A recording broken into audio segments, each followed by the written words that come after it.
Hello po, no. Alam niyo, napakadami ko ng ano rito eh, yung mga garnished. So, dami na, no?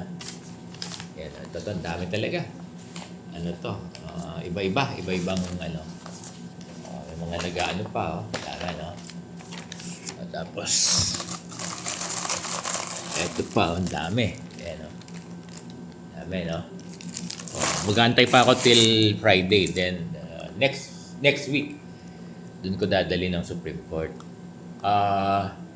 Alam nyo, sa letter ko sa Supreme Court, yung magiging reply ko doon, ilalagay natin kasi binabasa ko yung ruling ng court. Wala naman specifically na utos na puntahan mo yung bangko eh. Utos sa sheriff na pumunta ka lang sa land bank at doon mo kunin. Inuuna nga yung yung mga property ng guro sa bahay. Di ba? Kaya sinasabi ko, bakit ang punteriya ng sheriff, di ba? At saka nung plaintiff ay doon sa land bank kaagad. Tapos yung land bank naman, bigay kaagad. Wala namang particular na utos sa kanila yung korte na na ibigay mo lahat eh. Nagtataka ako sa land bank, bakit pag-serve ng sheriff ng garnish, binibigay lahat, hindi man lang yung land bank nag-control, pumreno na i-refer ko muna doon sa depositor. Wala man lang wala man lang bank secrecy pala pag mga guro, walang bank secrecy. Pero pag mayayaman, mayroong bank secrecy. Oo, walang bank secrecy. Yung land bank, pag-present ng sheriff, sabihin ng land bank, oo, may pera nga dito. I-garnish na yan. Ganun eh. Kakalungkot, no? Ganun nangyayari eh. Ganun nangyayari. Kaya yung mga guro, kawawa talaga. Tinitingnan ko yung mga ruling ng court. Ito, alam niyo po, Dear Land Bank, tinitingnan ko, wala namang yung ng korte, yung mga garnishment nila. Wala namang sinasabi dito na magpunta kayo doon sa sa land bank. Ang daming dito may mga recommendation dito yung judge na yung mga property. Ba't hindi mo na unahin sa bahay, baka may propertyhan. O puntahan mo na yung workplace niya, baka may property yan doon. O sa probinsya. Nagtataka ako sa sheriff, no? Sana makita po ito ng Supreme Court, no? Yung ganitong tawag dito, practice nila. Alam niyo, dito sa Supreme Court, pinupuntahan po agad yung yung bank account ng guro eh. Yun ang mahirap eh. Paano yung pamilya ng guro?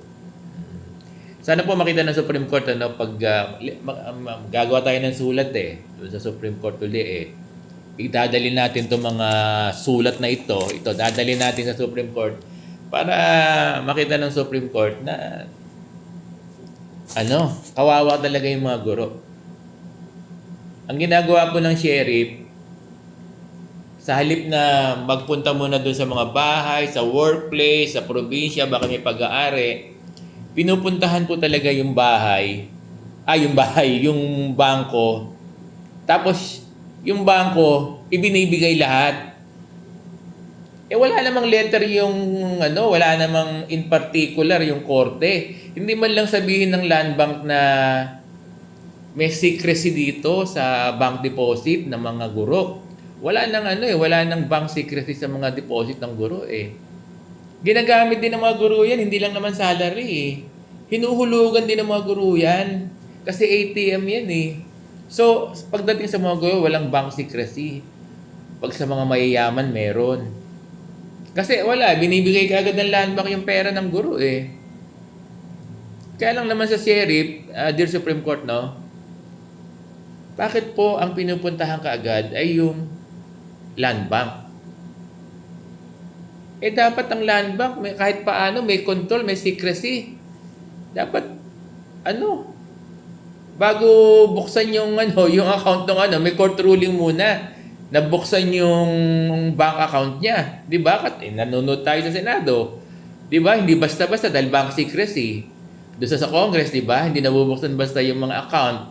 Nagtataka po ako, bakit pag sheriff ang nagpunta roon, wala namang court ruling na buksan yung account ng guro, ay binibigay kaagad ng land bank. Yung sagot sa akin ng land bank, sumusunod daw sila doon sa court ruling. Yung problema, yung court ruling hindi naman naka-address sa inyo eh. Ang dami. Pwedeng property ng guro sa province, baka meron siya doon. Ba't hindi mo yun napuntahan? Baka may property rin dito sa bahay, sa mga magulang niya, o sa eskwelahan. Ang dami.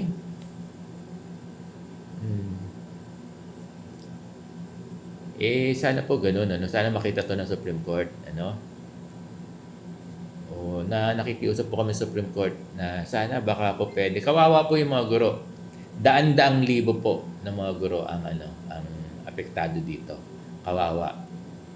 Dahil nakikita ko po, hindi ko po alam, hindi naman ako lawyer, pero binabasa ko po, wala naman ako nakitang specifically na sinasabi ng korte na puntahan mo doon sa land bank. Ang problema po, inuuna yung yung land bank eh. Sinasabi ko land bank kasi nandyan yung salary ng mga guro eh.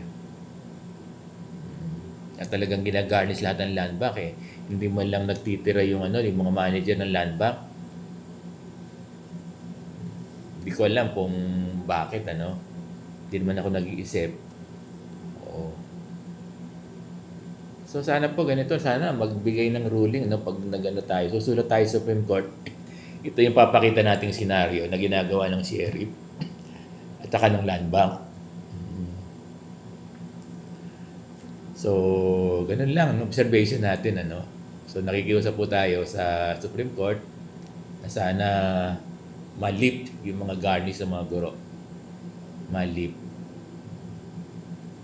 At huwag yung salary ng guro dahil hindi naman niya po pag-aari na yan paano mabubuhay yung pamilya. Di ba? Dapat magtakda na lang yung yung Supreme Court, malip, tapos magtakda na lang yung Supreme Court kung magkano yung ibibigay sa sa mga guro ay sa plaintiff. Kawawa po yung mga guro dito sa Supreme Court, bakit ba Sana po naunawaan kami ng Supreme Court. Maraming salamat po.